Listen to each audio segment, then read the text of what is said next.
So what does Okay. gratitude mean to you? I mean, if we're not going into a dictionary definition of it, but what Well, for I'm you? not doing. I'm not doing the dictionary definition. But when I think about gratitude, I think of it as a state of being where I'm fully aware of the ways that God, spirit, universe, however you want to call it, has and continues to bless me. And I think the combination of humility and awe that comes with that. That to me is what gratitude is about. I think gratitude for me is probably just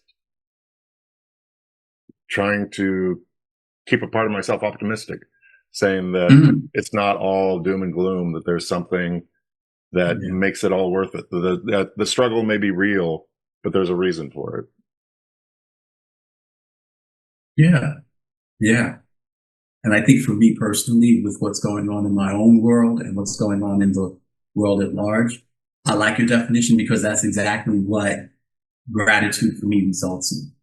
Well, I like that. Because like we were talking about earlier with the, when you look back on your life, if all you've thought about was all the mistakes or all the shortcomings you believe you have, then that's how your life is defined. So if you can look back on it and say, there were some points. Every day there's something. There's something in every day that you can find a little bit of gratitude for. Yeah. Some days it's harder to find than others, but it's there. And if you get into a habit of being somebody who looks for those moments, you see them as soon as they come up. Instead of having to think at the end of the day and look back on it as these things are happening, you'll start to kind of clock into, oh my God, I'm having a good moment, or this is something I'm going to be grateful for.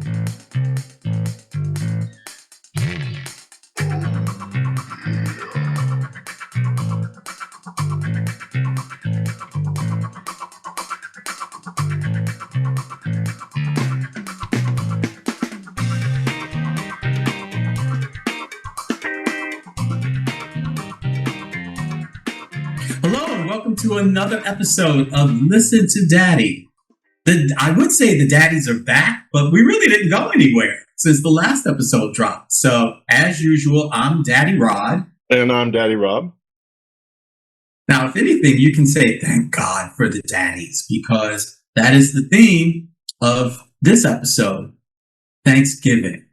Now, many of you who have tuned into our podcast know that we focus on issues by, for, and about older gay men. And truth be told, a lot of times when we talk about, like being older, somehow Thanksgiving, as in the act of giving gratitude, and growing older almost seems like a contradiction in terms. Now, Rob, I don't know if you have found that, but in my work and in my personal life, I have seen quite a bit of that.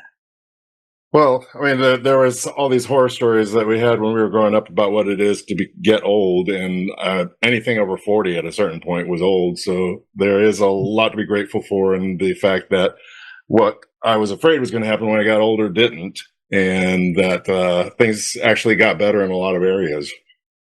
So why don't we start? Well, first of all, because Thanksgiving is coming. We're filming this in early November. So, probably by the time this drops, Thanksgiving will either be right upon us or will have just happened. But I'm just curious, when you're talking about being thankful for the things that you thought would happen that didn't happen, what were those things you were afraid of when it came to being older? Well, just the whole concept of slowing down and not being able to, do the things that you want to do, and that fun, was something that was only related to childhood, the older you got, the less enjoyment you were going to get out of life. But, I find with I enjoy new experiences, so I'm getting plenty of those. And I'm grateful for the fact that at least at this point, I still have, able to move, easily enough where I can physically do a lot of things I wasn't sure that I was going to be able to do at this age. I'm not jogging, but, I can at least, walk for a while and not get winded. Well, as someone who jogged quite a bit during the summer before the cold weather started coming in, that's one of the ways I was able to lose the weight that I had accumulated over the past year. But it's also interesting because before we started recording, I was telling you about the hip pain I was having and the lower back pain I was having. And it dawned on me, I didn't say it then, but I was like, I've become one of those old people. Cause you know how growing up, you would always ask an older person, or they'd be talking to their peers, they'd be talking about, oh, I'm not moving like I used to. Oh, I've got this pain, or I had this ache, and blah, blah, blah, blah. And at the time I thought, don't y'all have anything else better to talk about? Yeah. But I get it. I get it now. Yeah. I get it now. Like when you have those, or at least me last night when I had that pain in my hip, I was like, what the fuck? Yeah, and people FCC, talk about how great they were when they were younger and how much energy they had and all this thing. It's your younger self you have to blame for the fact that you're aching now. If your younger self had just thought for a little bit about what it would take to have a good body all their life, then we would be fine right now. So I'm going to blame the little fucker Rob, or Bobby at the time, for getting into all sorts of mischief and not exercising the way he should, not eating the way he should, because at this point I have to make up for everything little Bobby didn't do. So big Rob has to make healthier choices just to clean up after little Bobby. Or how about this? In this case, Rod Jr., was doing a whole lot. And then when I got older, Rod thought, I could still do the things, at 58 that I could do it 28, 38, even 48, only to find out, no, fool, boo-boo, you're turning 60 in 2 years. You are not, wait a minute, like Cynthia Erivo said, something has changed within me. Yeah, I'm not the same. And I keep forgetting that. I'm not, and here's the read, it's okay. That's the part I sometimes forget. And we were hearing things from mature people when we were younger about the importance of brushing your teeth, and hydrating and all this stuff. And it's like, yeah, blah, blah, blah, blah, blah. We didn't have boomer as a reference point, but it was just, yeah, whatever. We're fine. It's all good. But then it catches up to you. And fortunately, all my teeth haven't fallen out, but there are some things I probably could have done a little differently when I was younger. But even so, I'm still in a good enough shape where my life isn't a bunch of no's. I'm still very much in the yes category as far as the things that I can do. And that's the thing I'm grateful for, is that there are still things that I can do that I get a lot of fun at.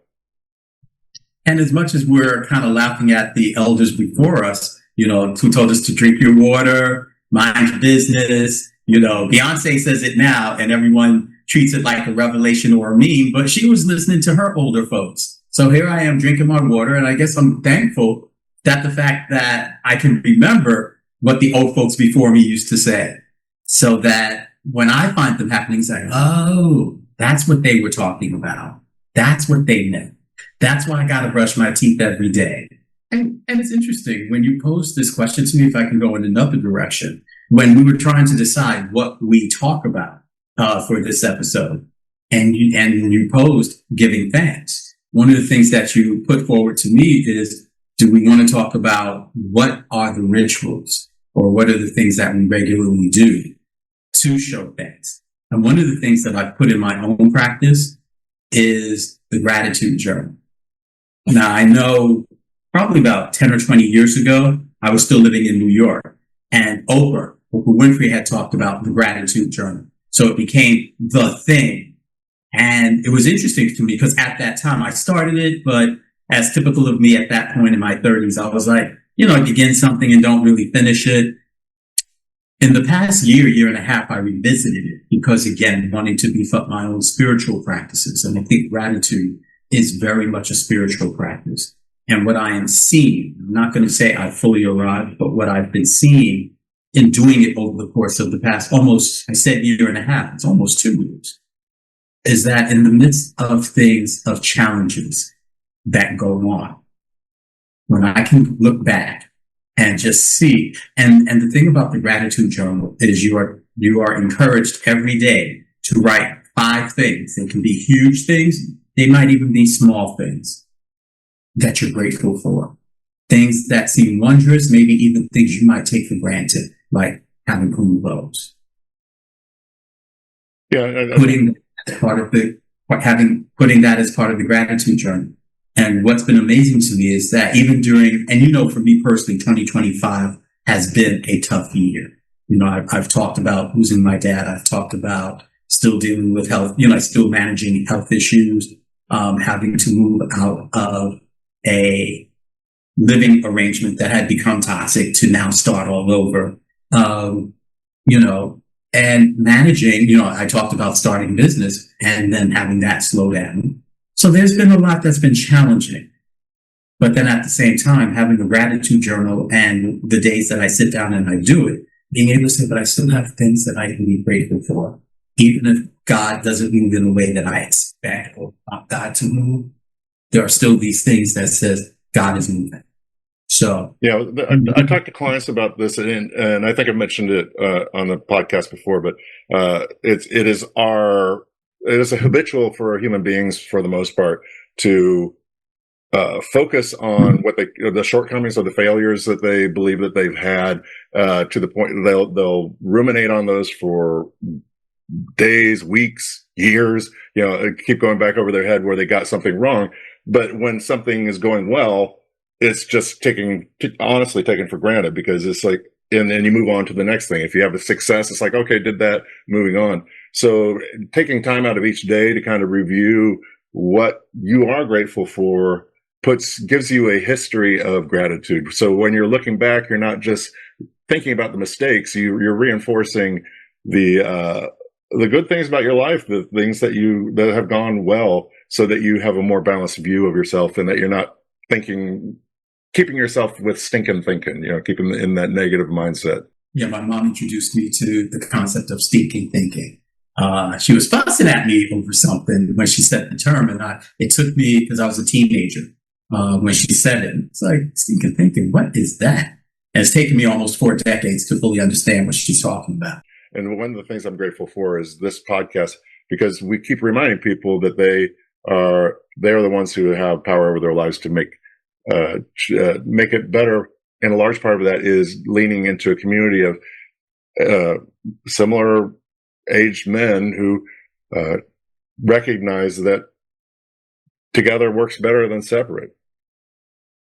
I mean, the leather community is one of those places another thing I'm grateful for is the leather community, because they gave me a family when I needed one. And, we talk about traditions. I've never been somebody who went back home to have Thanksgiving dinners or Christmas dinners since I've been, out on my own. Every once in a while I would go back, every few years. But my Thanksgivings, I've been grateful that every year somebody in the community has been like, do you and whoever my partner was at the time, do you have plans? Because we're having a Thanksgiving dinner. I was there because these were members of my family who were inviting me over for a family Thanksgiving meal. And as I age, I'm very well aware I don't have kids. I don't have somebody who's going to be taking care of me on my deathbed just simply because of the fact that I gave them DNA. But I'm not worried I'm going to be alone. I believe enough in the community that I'm a part of that I will be there for people, and they will be there for me at those moments when I need them the most or they need me the most, because that's what we do, particularly as we get older. We stop. It's less about the clubbing, and the sex is great, don't get me wrong, but it becomes about each other and supporting each other. No, here's the thing. And it's funny. I guess we've kind of shifted back to the thing we did. And I'm not quite sure how to say what I'm thinking right now. But when you said club, and I know a lot of us, as we've gotten older, we may have shied away. Some of us have shied away from the clubs, say we no longer go to the clubs. We associate that with younger folks. But there is a part of me that's like, one of the benefits that I'm thankful for in terms of being older is, and I started feeling it when I turned 40, and it just came into sharper review when I turned 50. And that was not caring what other people think anymore, being so obsessed with that. And part of that is also about how I live my life. Because here's the thing, I don't go to the clubs often. Sometimes that's about time. Sometimes that's about money. Sometimes that's about energy. Sometimes that's all about I got other things to do. But when I do decide to go out, say with some friends, or if Damon and I are on vacation and we want to check out one of the clubs, I like the fact that I put it this way, that I go on my terms, not because it's expected of me, but because I want to. If I don't want to, that's great. But if I want to, that's great too. That this is not something I have to do. And I feel like being older, as of this recording, 58, that I feel more comfortable defining what I want to do based on who I am. And I think for me, there was less of that because I felt the weight of all these, what I should be, what I should do, and not really knowing myself, but having a better sense of who I am. It's like, even when this past weekend, when I was out of town, and I know my man and I talked about going to Bike Stop, which is a very popular club bar in Philly, among the leather LGBTQ set, that I was like, you know what, it might be fun. And there was that part of me in my brain that was like, okay, Sunday night, it's my last night here. I need to go to the Bike Stop. But I was tired from attending an event that I went to earlier, and it was like, you know what? I don't have to go out. And if people say they missed me and wondered why I didn't go, I'll be like, I was tired. I mean, not too tired that I couldn't have some company over later, which I did. That is a great bar, by the way. I mean, no. And we gotta have that conversation. Yeah. But again, just sex coming up, but just the whole idea of I feel less bound by what shameless plug, Damon Jacobs, my partner, literally wrote the book, Absolutely Shouldless. Go buy it. Because I'm that kind of partner. But in talking about shoulds and looking at how shoulds may even still remain in my own life now, where I'm at is I don't have to do things because someone expects me of it. I'm less likely to. It's like, but what's working for me right now? Keeping my butt in the hotel room that Sunday, decompressing, woosahing, like we talked about earlier, and just recuperating from a good weekend, but from a very busy event. And I feel like, you know what? I just want to be with myself. And then when I don't, ask someone to come over and we worked it out. So, letting those expectations and more willing to let go of those expectations. Questioning. When I was younger, it was always, if a weekend went by and I hadn't gone out on Saturday night, I was disappointed in myself because, I should be out at the club. I should be out with people I know. But sometimes I'd take a disco nap and it went on too long. So I would wake up like an hour before the bars closed. And I would kick myself because I was like, I disappointed myself. I disappointed and like you're saying now is that I'll still go out to a club every once in a while, but it's just because I have a wild hair at my ass to say to go do it, but it's not because I'm compelled to, because it's the thing to do. My options have opened up, and there are other activities I can do outside of the house. Not that I like to go outside the house, because that's one of the things that as I've aged, I've appreciated is being able to kind of build my cocoon. So, and it's really hard sometimes to get out of that little comfort zone to go out. So sometimes I actually push myself to go out because I'm too comfortable. And I don't want it to be a case where I'm so comfortable that I withdraw completely. So I got to get out every once in a while just to get some fresh air and, hopefully meet somebody new and have an interesting conversation, but it's not a necessity. That's the thing also about being older, for me anyway. And I've spoken about growing more comfortable in my own skin, physically, but also mentally and emotionally. And I think staying home for me is about that. It's about me enjoying my own company. It's also and I'll say for me, currently being on the grind to find employment, to, given the times that we live in, to find employment, to rev up my business again, to do the hustle, to be social, to not let depression get the best of me. And I think I've talked about my anxiety, like my anxiety diagnosis as well. So I feel like and especially this past month, you even said yourself that I've been kind of gallivanting about over the past few weeks, and I have. And November is that month for me. That being home is not a failure for me. Being home, staying home is an accomplishment. Staying home. You know what I did today? Right. You know what I did today? Today's Veterans Day. You know what I did? Most of the day, I stayed in bed. I was up late last night anyway. So when I finally got to sleep, I gave myself permission to just be asleep. Woke up in the afternoon and was not pressed about getting out of bed. And I was just like, but this is so different, A, from what the past few weeks for me have been like, and B, who I've been as a person. So the whole idea of waking up in my own bed, not traveling, not doing it, leaving the things I need to do alone, talking about the woo sign that we talked about before the recording, being able to just be with myself, be in my bed, be in my room, be in my apartment, not have anyone bother me, not expending energy that I need to. And by the way, you know me, I like being social. I think I'm an ambivert. I love being out with the people. I like socializing and stuff like that. But there are moments where I'm just like, okay, I've had my fill. I need to recharge. I need to be home. I need to be in my space. That's a big shift that I'm thankful for as I've gotten older, that I'm okay with being with myself, not by myself, not alone, but with myself, to say, I'm enjoying my own company. I'm enjoying doing my laundry. I don't always enjoy doing dishes, but I enjoy the cooking.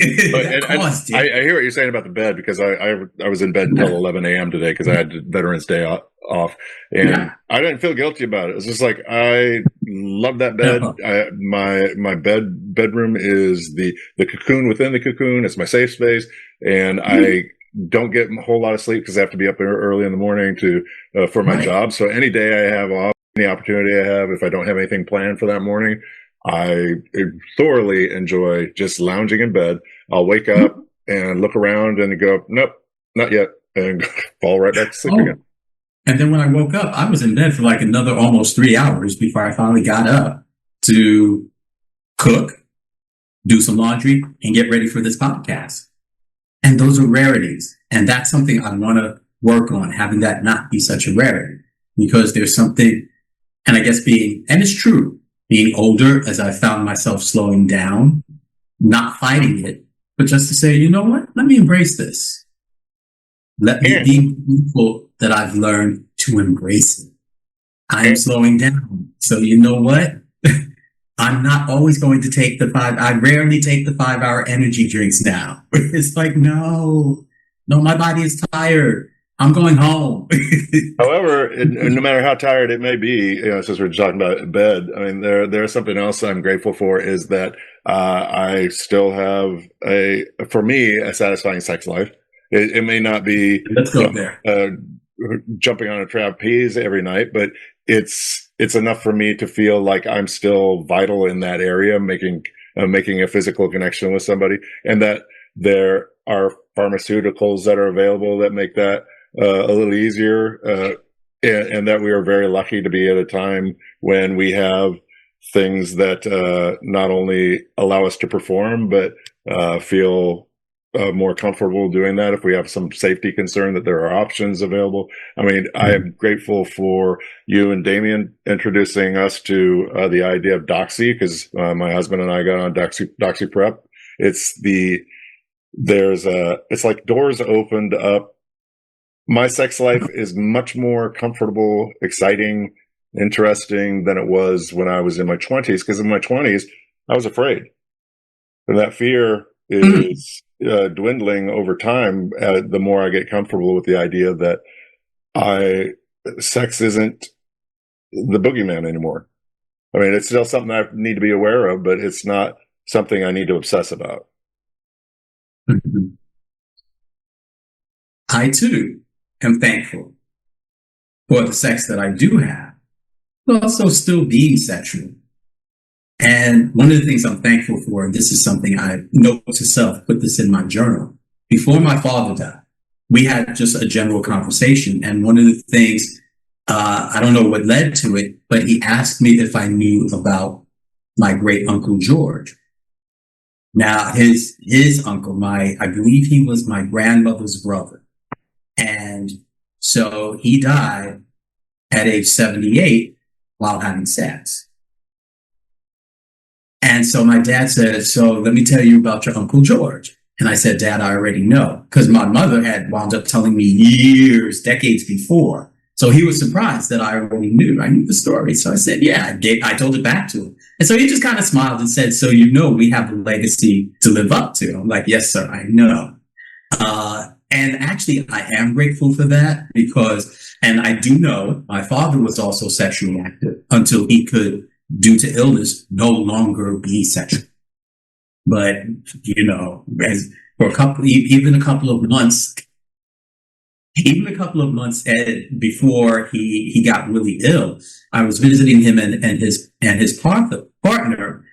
You know, for privacy purposes, I don't want to say her name right now, but usually she's very warm when she sees me.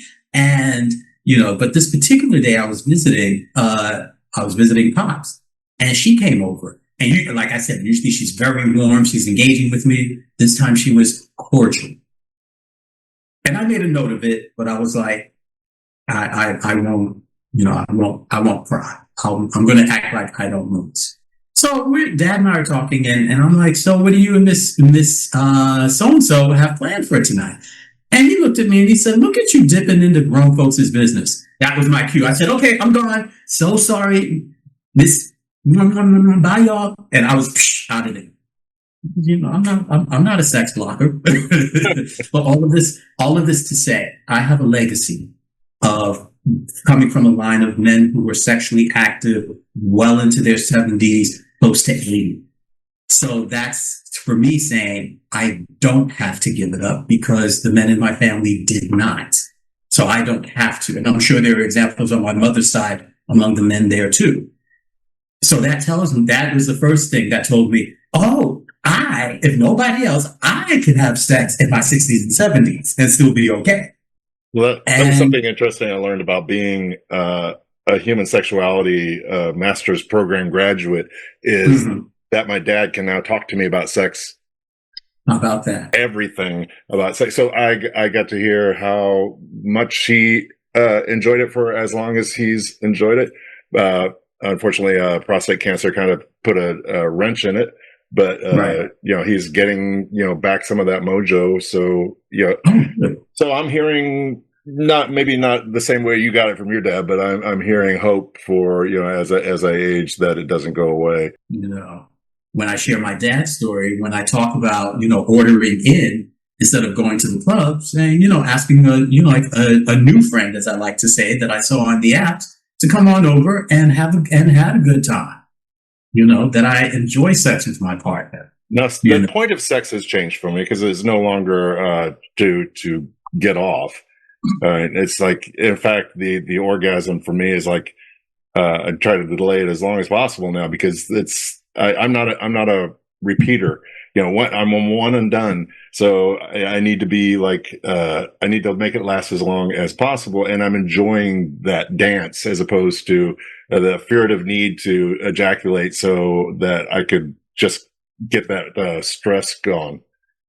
It's so funny because I've never been a quickie person. I've always been, and I don't want to say lame, but I attribute it to when I was 15, 16 in my teens, and I would jerk off, I would deliberately delay my orgasm.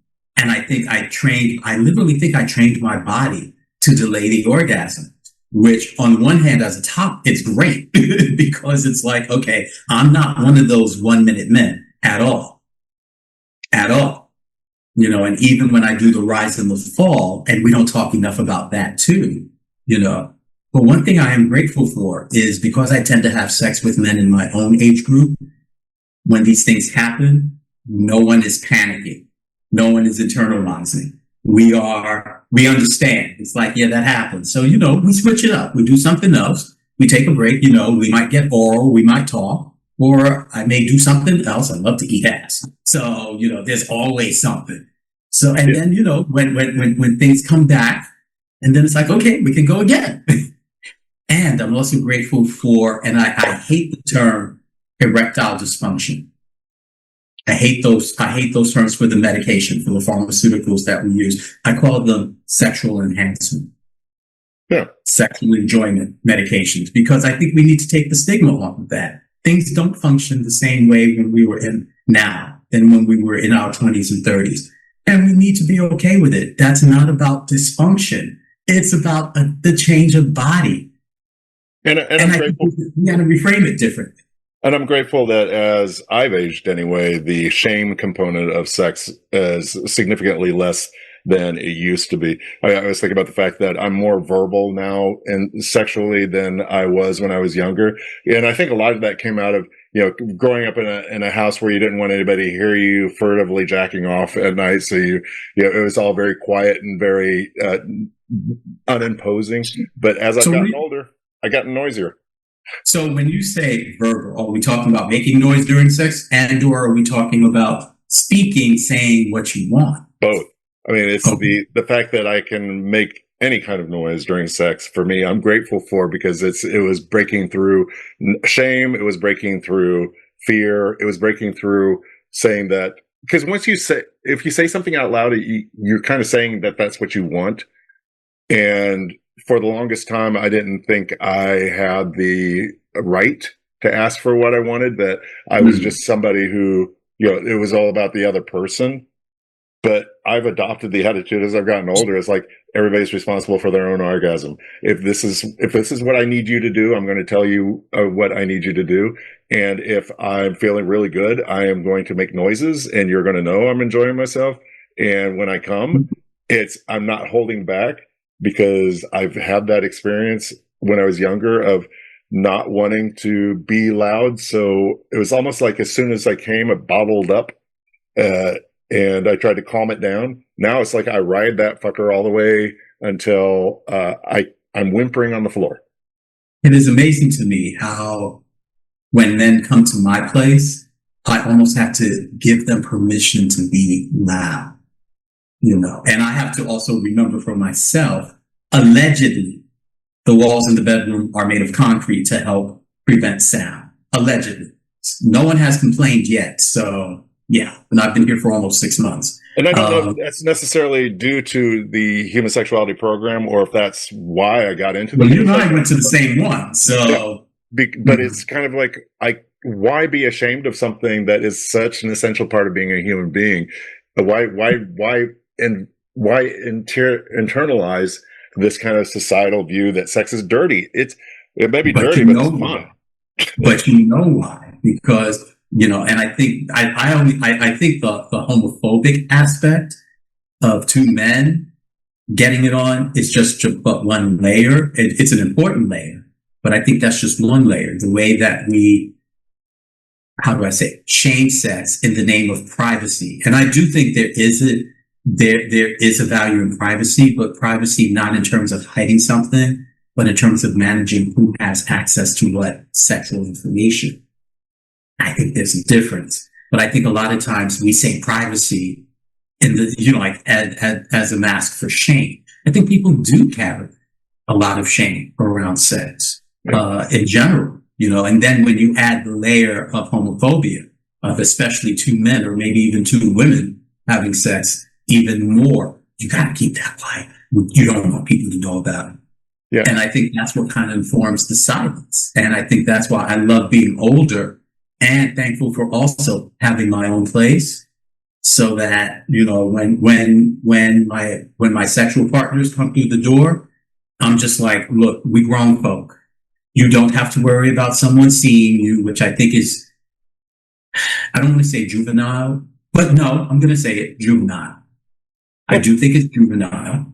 Part of it is also queer people are generally apologetic for the fact that we have a sexuality that the power structure has a problem with. It's like, oh, I'm sorry, I like dick, and so Or I like man ass, or I I won't, like both, yeah, and I won't or expose you all the to that genders. fact. I won't talk about it. I won't show it. I'll try to hide it as much as possible because I know you straight people. What you say is, why do you have to talk about it? Why does it have to be put in my face? Why do I have to see it? It's like, why do I have to see your shit? You know, if you can talk about your stuff, I can talk about mine. And I'm also grateful for penis, the dick, the schlong, whatever the hell you want to call it. I'm grateful for it because I am sick and fucking tired of people talking about how ugly the dick is. And if you're walking around thinking the dick is ugly, I think you need to look at why you believe that.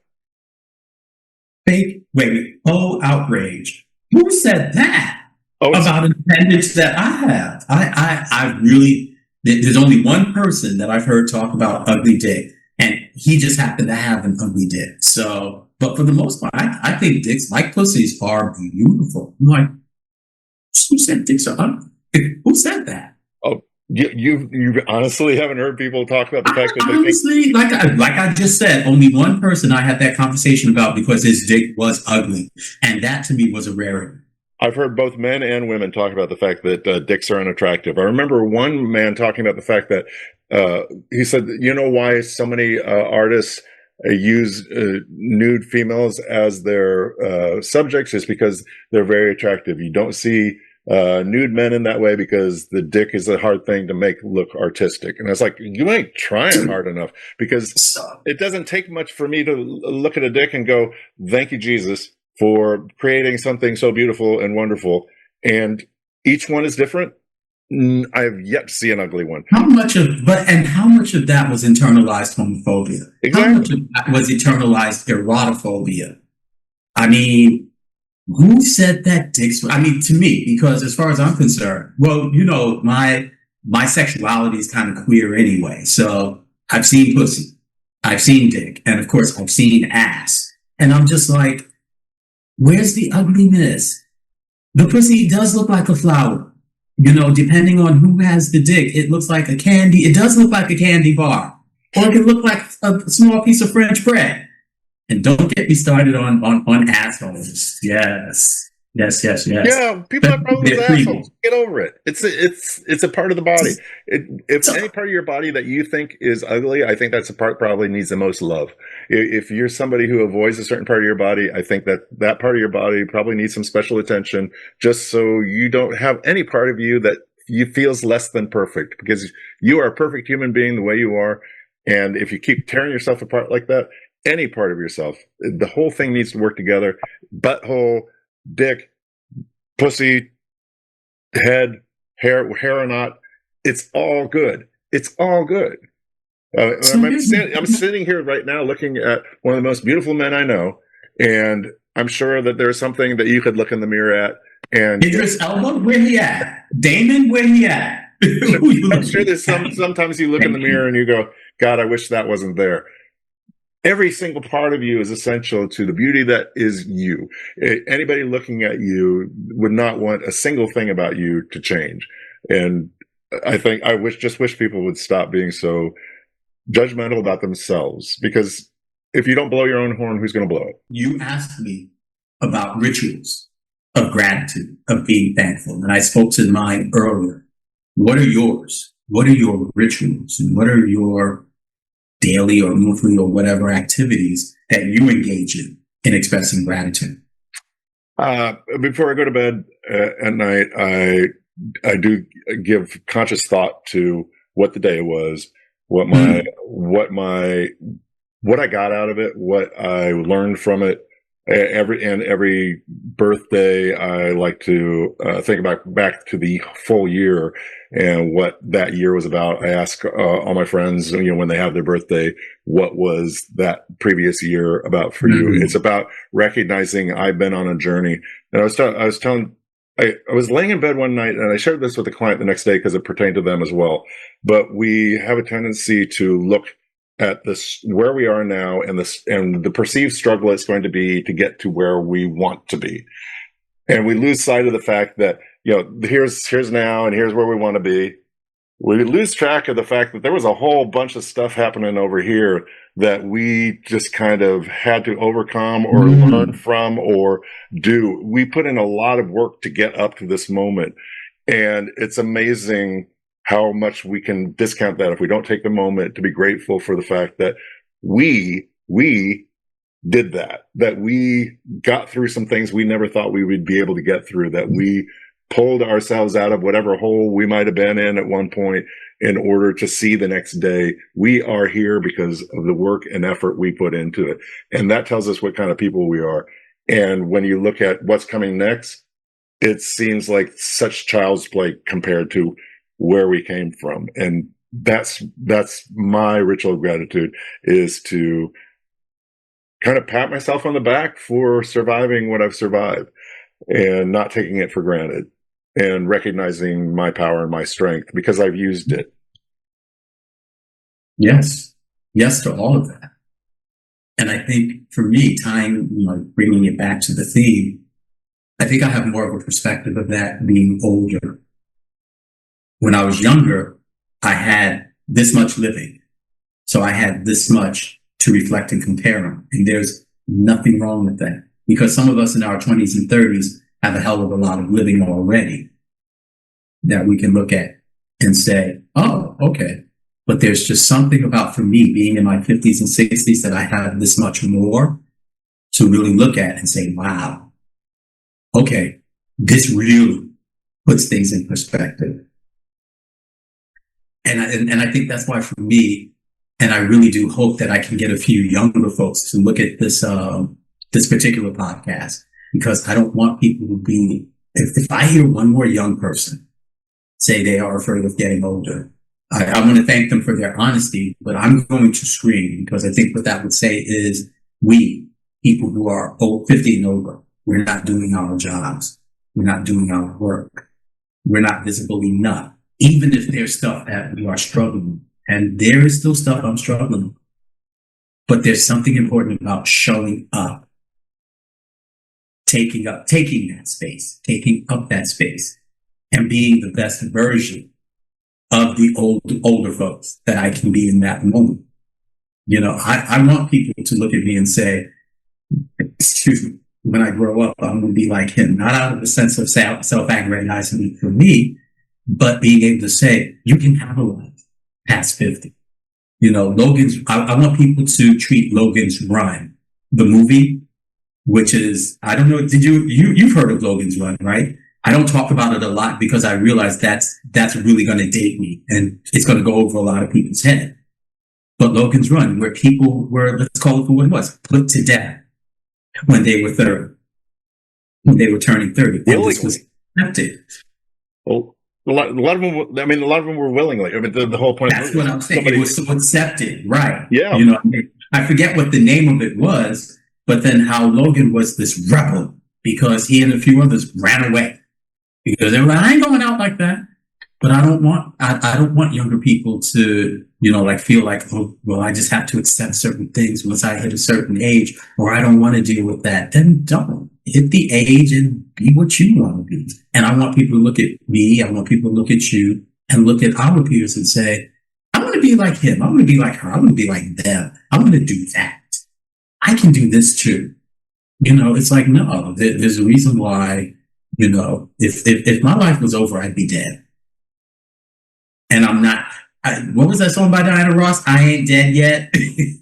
She actually has a song, I ain't dead yet. So it's like, I'm not dead yet. So I still got some living to do.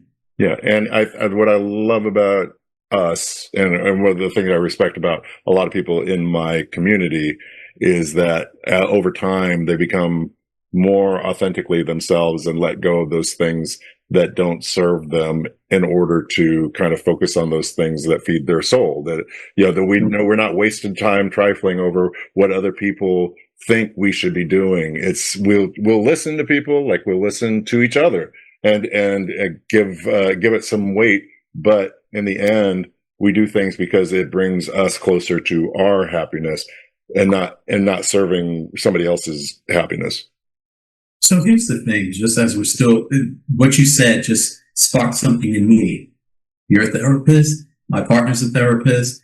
And again, with the work that I'm doing in public health and also the life coaching that I'm starting to do as well, we see older gay men grapple with these issues all the time, either just starting to identify what are the things that are not working for them or being in that stage, the stages of behavior change, which is like my favorite theory. The stages of behavior change where they're at the contemplative, the yes, but, yes, I know this is working, but what else can I compare this to? What else can I replace this with? So I think we, as guys who are doing this particular podcast, and we did it specifically for and about older gay men, and many of our peers and even our friends or even family members, who are struggling with some stuff around being older and being same gender attracted. This is new territory.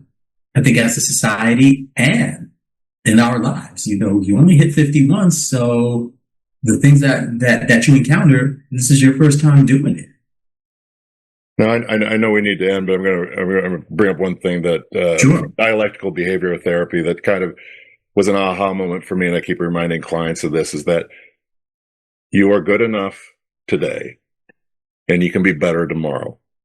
It's not that you are seeking to be good enough. You've always been good enough because you wouldn't be here still if you weren't good enough to get through this part of your life. You're good enough today.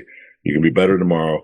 If you're waiting for the perfected you to show up, the perfected you is already inside of you. It's peeling away all those things that keep you from recognizing that. Because the only thing that's different between you and somebody who has self-confidence in everything is their belief in themselves.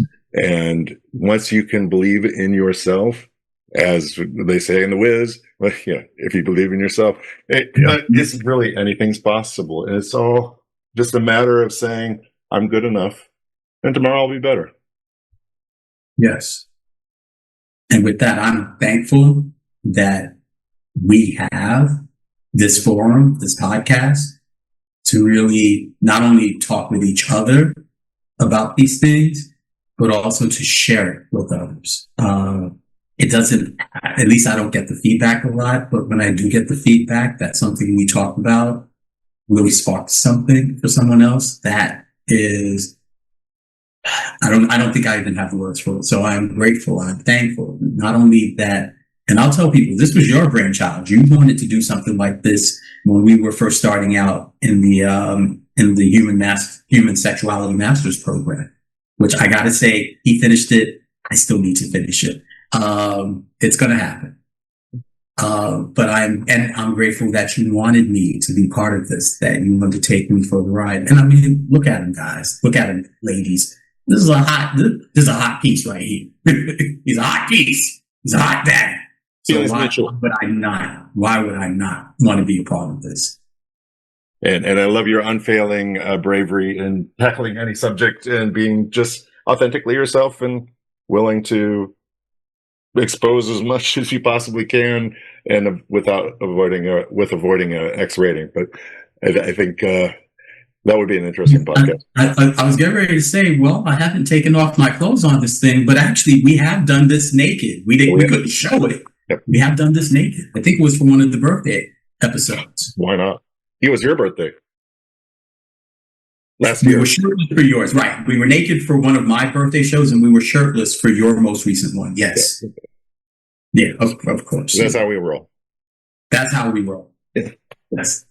So with that, we want to say thank you. I want to say thank you again in the spirit of Thanksgiving and the theme of this podcast. Thank you to Rob for coming up with the idea.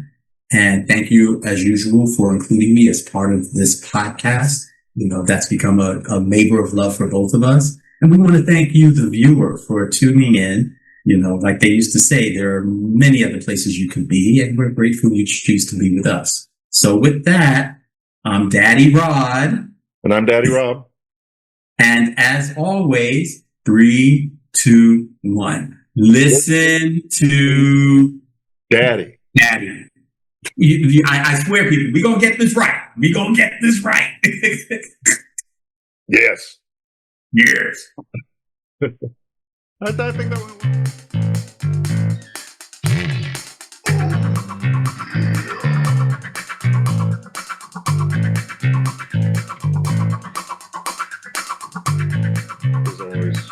there's always tomorrow.